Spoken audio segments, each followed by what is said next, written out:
I don't mind answering this question at all. I'm 47 years old. I will be 48 in May.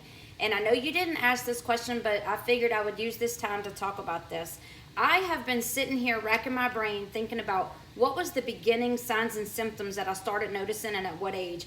I literally can't remember what age I started seeing signs and symptoms, but I do know after recently discovering this 21 symptom checklist, just to kind of tell you if you are or aren't in perimenopause. There's a lot of things on there that I know that I've been going through, and maybe I just didn't know that they were signs. And one of the symptoms I found on there is numbness in your hands and feet. And let me tell you, I've been having numbness in the bottom of my feet for a very long time, for years. And I've been telling my husband, I think I developed neuropathy in my feet. I didn't want to like self-diagnose. And as a person who suffered with fibromyalgia, I honestly thought it was just another one of the things that I noticed early on, that I didn't really realize that it was a part of the sign and symptoms. But after reading this, I told my husband, I said, you know how many times, I'm kind of embarrassed to tell you this.